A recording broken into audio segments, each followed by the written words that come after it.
The following is a review for critical, analytical, and educational purposes only, and is protected under Article 17 and 107 in the United States Fair Use Code. This video is not an infringement on copyright. Please enjoy the video. Hello ladies and gentlemen, my name is Trilbee, and today I will be performing my civic duty as a citizen of the United Kingdom by reviewing a movie about one of the most famous British people to have ever lived, Diana, Princess of Wales, and the movie is simply called Diana.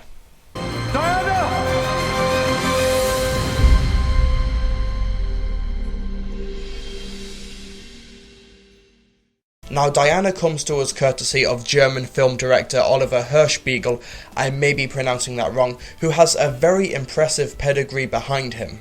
Hirschbiegel hasn't been working that long in comparison to many other critically acclaimed directors, but he does have a very impressive filmography behind him. While we'll forget that the invasion ever happened, he directed great modern classics such as Das Experiment, 5 Minutes of Heaven, and the well-regarded Borgia TV series, but possibly his most famous directorial feature is probably Der Untergang. Never heard of Der Untergang? Well, that's probably because it's more well known by its English language title, Downfall. Oh yeah, now you know what movie I'm talking about. Downfall is an incredible movie which chronicles Adolf Hitler's final days, and based on that pedigree, it seems that maybe Hirschbiegel might be able to do the same thing with Diana, Princess of Wales, as Diana follows the last 2 years of her life and focuses on her relationship with heart surgeon Hasnat Khan, leading up to her tragic death. So, does Diana capture the brilliance that Hirschbiegel was able to evoke in Downfall? No, in fact, Diana could very well be one of the worst movies of the year. I honestly feel spoilt for choice right now. Where on earth should I begin? Let's talk about Diana, since, that's the title, who's played by Naomi Watts. Now let me preface everything I'm about to say with this. Naomi Watts has clearly dedicated a lot to the role. She gets the mannerisms of Diana down pat, she gives her all during some of the more emotional scenes, and while she doesn't really look an awful lot like the late Princess of Wales, that hasn't stopped other actors giving great performances of non-fictional icons just because they don't look like them. So it's an absolute shame that her performance is wasted on a cipher instead of a character, and this is the biggest flaw in Diana. The movie is completely, 100% reliant on the audience already knowing everything about Lady Di, and I mean everything, because the script doesn't give Diana a personality or a character. As far as this movie is concerned, the only reason we as an audience should care about Diana is because she's famous. Now, I'll just come right up front and say that Diana was before my time. I was 5 years old when she tragically died in 1997, so I don't know much about her other than her reputation and what many older people have told me about her. So I don't come into this movie with a lot of baggage, and you know what? For this particular movie, I think that's a very good thing. The movie treats Diana as a device in order to build this formulaic, forbidden love story around, and neglects to develop her as an actual person. What were her interests? What was she like behind closed doors? How was she regarded by the public? And the biggest question of all, why was she the most loved person on planet Earth? This movie gives its audience nothing to work with in this regard. There are dozens of scenes where Diana is walking down a street or a corridor talking to someone, and in the background people are stopping and looking in awe that they're in the presence of the princess, which is distracting as hell, by the way, because we're supposed to be focusing on the conversation. But other than the fact that she's royalty, why the hell should we care about this movie version of Diana? And do you want proof that this movie is completely relying on the audience's prior knowledge? The movie doesn't even say how Diana died. I'm serious. 1 minute she's alive and then the next people are mourning her death. The last time you see Diana in this movie is her taking the lift down to the ground floor of the hotel that she was staying in Paris. And then the next scene, she's dead. No explanation why. The movie hasn't said that it was a car crash or an accident. The movie says nothing. I'm literally at a loss for words at how utterly inept the storytelling in this movie is. Yes, I'm sure that there were many reasons to care about the real-life Diana, but as for this Diana in this movie telling this story, there's no reason to be invested, because she's not a character. The movie glosses over her divorce, her past, all the great things she did. As far as this movie is concerned, we should care about Diana just because her name is in the title. And this problem extends to many other characters. There was one character early on, Patrick Jeffson, who was one of Diana's top aides. In this movie, he's not even mentioned once by name, so early on when he approaches Diana and tells her in a very heartfelt way that he's going to resign, why should I care? Who the hell are you? The movie didn't even explain who you were, and we're expected to care when you resign? And Diana's relationship with her children? Non-existent. They share about 20 seconds of screen time together, and do you know what happens in those 20 seconds? Her two sons, Harry and William, board a helicopter. Diana goes on and on about wanting what's best for her children, but she doesn't have a single meaningful interaction with them. And then there's the relationship that Diana has with Pakistani heart surgeon Hasnat Khan. And these portions of the movie are painful to watch. It's one of the most formulaic and trite love stories in recent cinematic history, and a lot of the dialogue is torturous to listen to. So hearts can't actually be broken? A heart can receive a shock so violent it never recovers. Yes, but can they actually break?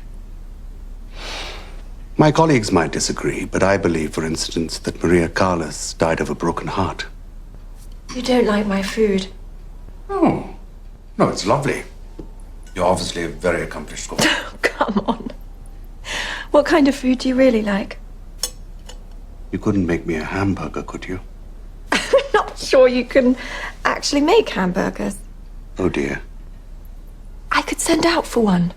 Naomi Watts and the actor playing Hasnat, Naveen Andrews, give good performances, and they are good actors because they've given great performances elsewhere, but they share zero chemistry with each other, and considering that most of this movie is focused on their love story, this is a crippling problem. It also doesn't help that in this movie Diana is incredibly unlikable. She does selfish things to Hasnat, guilt trips him constantly, and never once thinks about his feelings. Maybe that's really what happened in real life, and if that's the case, then fair enough, but in this movie it makes her come across as a very horrible person. And then it gets worse when she dumps him and then schemes with the paparazzi to make Hasnat jealous on a nationwide scale. I'm sorry, but why should we care about this person again? Oh yeah, because she's famous. And as a result of glossing over key information, the mishandling of important exposition, and the poor development of key characters, this movie is really boring. Really boring, and because there's no reason to care about the people involved, the movie's modest runtime of 113 minutes is torturous to sit through. The movie was written by Stephen Jeffries, and... one moment, where do I know that name?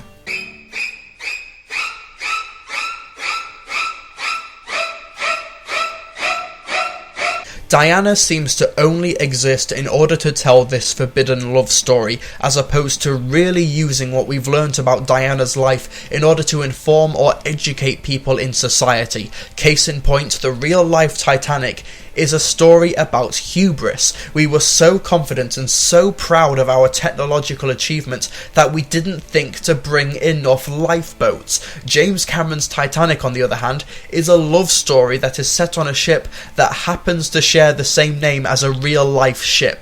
Both Titanic and Diana are bad movies in their own right, but at least Titanic was well made from a production standpoint. Diana is poorly filmed and looks like a low-budget made-for-television movie, and not a BBC one, more like Channel 5 or BBC 3. What this movie really should have focused on is Diana's relationship with the press, because the few moments where this movie touches on that aspect of Diana's life are the sole high point of the movie. Diana constantly being hounded surrounded by the paparazzi and having to plan her entire life around them is legitimately fascinating to watch, but these moments are so short and so few and far between that Diana is hardly worth watching for those moments alone. With a better script, Diana could have taken the bold stance of giving the media the kick up the arse that they deserve, because it's often thought that it was their constant harassment and hounding that led to her death.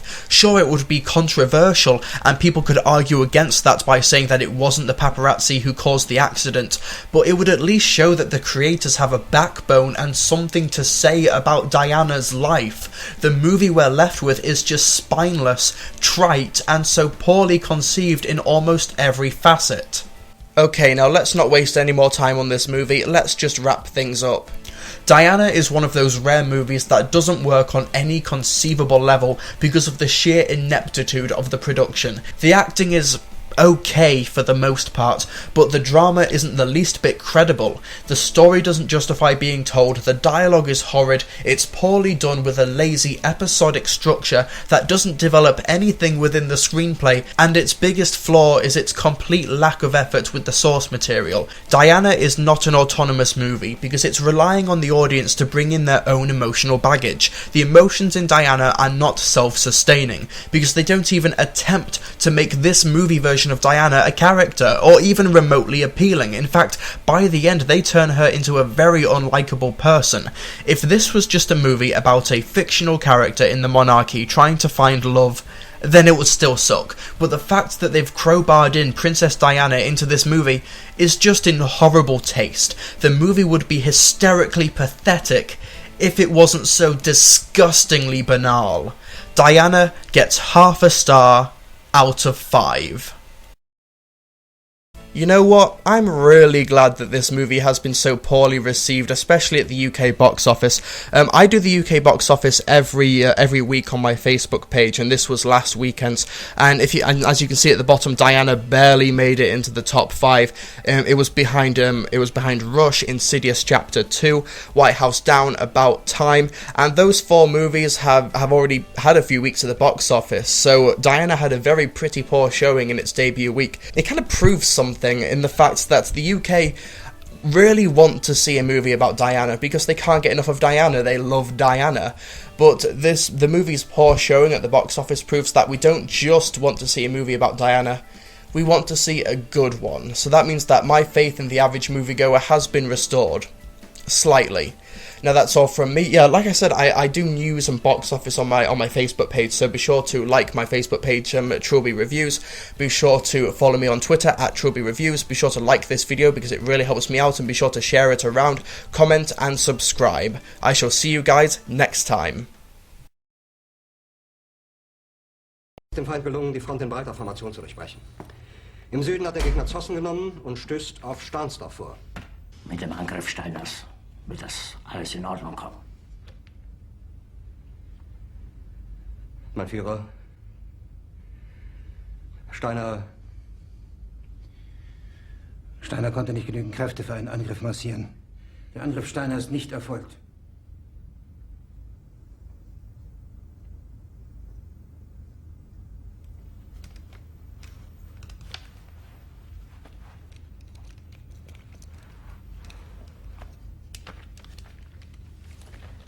Es bleiben im Raum Keitel, Jodl, Krebs und Burgdorf.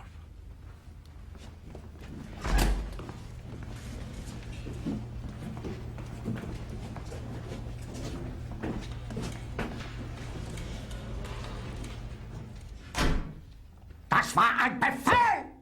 Der Angriff Steiners war ein Befehl! Die gesamte Generalität ist nichts weiter als ein Haufen niederträchtiger, treuloser Feiglinge! Mein Führer, ich kann nicht zulassen, dass die Soldaten, die für Sie verbrechen... Nicht als Feiglinge! Verreiter, Versager! Mein Führer, was Sie da sagen, ist ungeheuerlich! Die Generalität ist das Geschmolz des deutschen Volkes! Jahrelang hat das Militär meine Aktionen nur behindert! Es hat mir jeden nur ersichtlichen Widerstand in den Weg gelegt! Ich hätte gut daran getan, von darin alle höheren Offiziere liquidieren zu lassen, wie Stalin! Bitte gerne. Jetzt beruhig dich doch.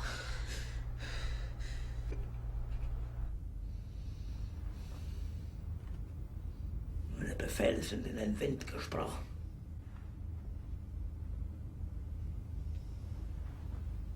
Der Krieg ist verloren.